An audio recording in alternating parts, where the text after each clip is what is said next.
بسم اللہ الرحمن الرحیم۔ السلام علیکم۔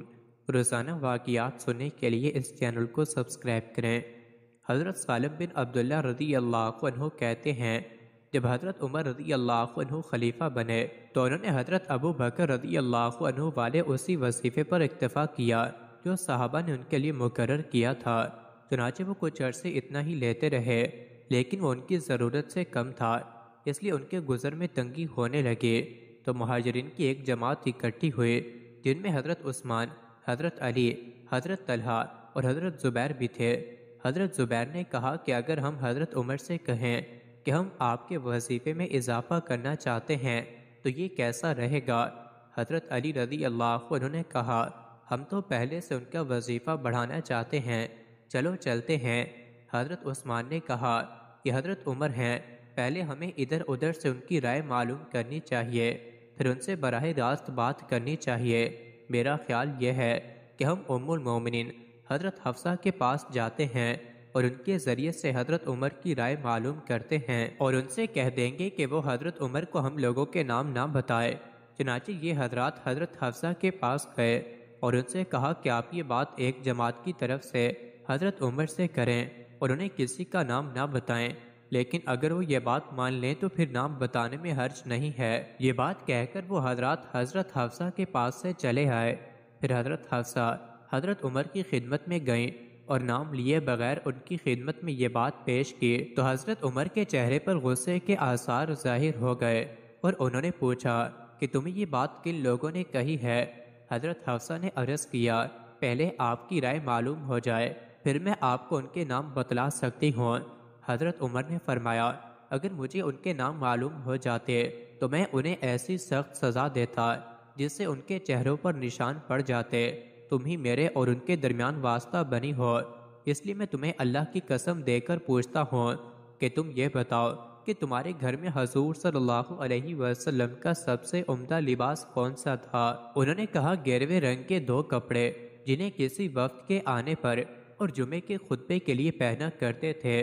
پھر حضرت عمر نے پوچھا، حضور صلی اللہ علیہ وسلم نے تمہارے ہاں سب سے عمدہ کھانا کون سا کھایا؟ انہوں نے کہا، ایک مرتبہ ہم نے جو کی ایک روٹی پکائی، پھر اس گرم گرم روٹی پر گھی کے ڈبے کی تلچھٹ الٹ کر اسے چپیٹ دیا جس سے وہ روٹی خوب چکنی چپڑی اور نرم ہو گئی۔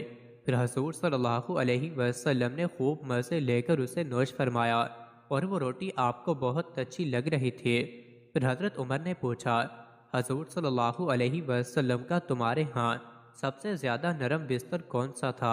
انہوں نے کہا، ہمارا ایک موٹا سا کپڑا تھا، گرمی میں اس کو چوہرا کر کے بچھا لیتے تھے اور سردی میں آدھے کو بچھا لیتے اور آدھے کو اوڑھ لیتے۔ پھر حضرت عمر رضی اللہ عنہ نے فرمایا، اے حفصہ، ان لوگوں تک یہ بات پہنچا دو کہ حضور صلی اللہ علیہ وسلم نے اپنے طرز عمل سے ہر چیز میں ایک اندازہ مقرر فرمایا ہے اور ضرورت سے زائد چیزوں کو اپنی اپنی جگہوں میں رکھا ہے اور کم سے کم پر گزارا کیا ہے۔ میں نے بھی ہر چیز کا اندازہ مقرر کیا ہے اور اللہ کی قسم ضرورت سے زائد چیزوں کو ان کی جگہوں میں رکھوں گا اور میں بھی کم سے کم پر گزارا کروں گا۔